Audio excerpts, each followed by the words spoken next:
గత గత నెల రోజుల కాలం నుండి గ్యాస్ ఏజెన్సీలు ఆగడాలు పైన ఒక్కొక్కటి విశ్వాస్ టీవీలో స్పష్టంగా బయటపెట్టాం.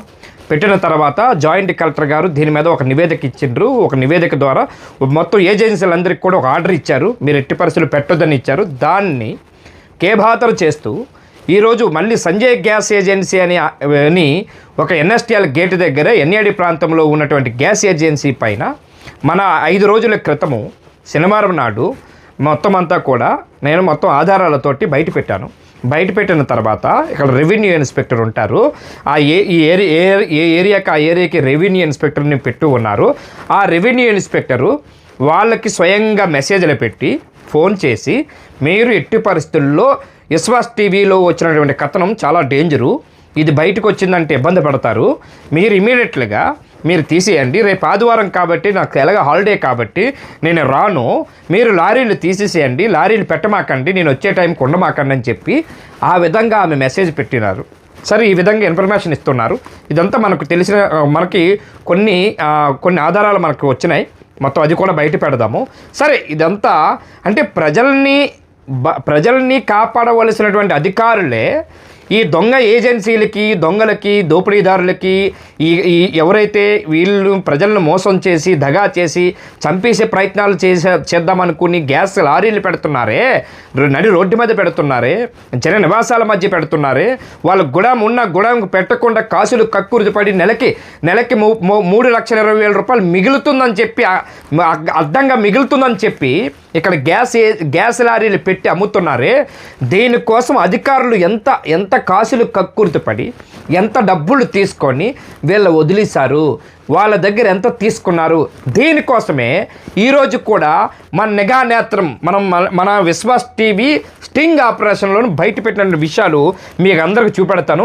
జూన్ 12 అంటే ఈరోజే కదండి, 2026 సంవత్సరం అంటే ఈరోజే కదా, 11:05:52 AM అంటే ఈరోజు ఎన్ఏడి జంక్షన్ నుంచి ఎక్కడైతే ఇది ఉన్నదో ఎన్ఎస్టీఎల్ గేట్ బ్యాక్ సైడ్ నుంచి ఉన్నటువంటి ఏరియా, ఇది గ్యాస్ లారీ. ఈ గ్యాస్ లారీ దగ్గర వీళ్ళు గ్యాస్ లారీ దగ్గర ఏ విధంగా పెడుతున్నారు ఏంటనేది, మీ లారీలు ఏ విధంగా పెడుతున్నారు ఏంటనేది మీకు చూపెడతాను.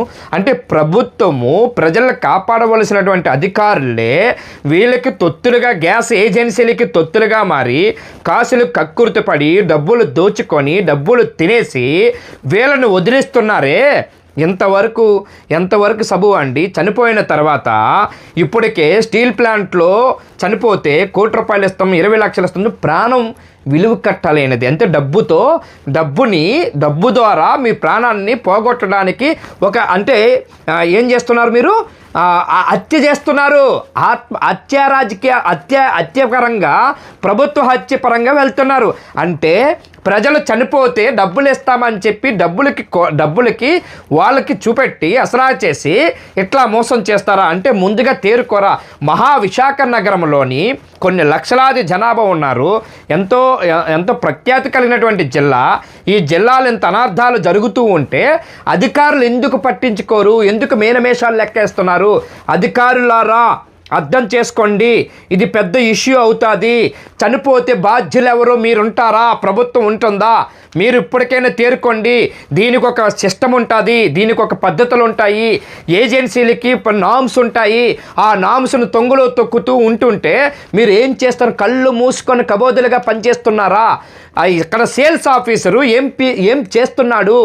సేల్స్ ఆఫీసరు కళ్ళు మూసుకొని ఉన్నాడా? జీపీఆర్ఎస్ సిస్టమ్ ప్రతి లారీకి ఉంటుంది కదా, ఆ లారీకి ఉన్నటువంటి సిస్టమ్ని ఎందుకు ఖరాబ్ చేస్తున్నారు? ఎందుకు చూడట్లేదు? ఎందుకు పట్టించుకోవట్లేదు? నెలకి ఏజెన్సీల నుంచి ఎంత దోచుకుంటున్నారో అదంతా కూడా బయట పెట్టండి, అదంతా ప్రజలకు చెప్పండి. మేము ఎట్లాగే ఉంటాం, మేము ఎట్లాగే పనిచేస్తాం, మేము ఎట్లాగే ముందుకెళ్తామని చెప్పండి. Thank you.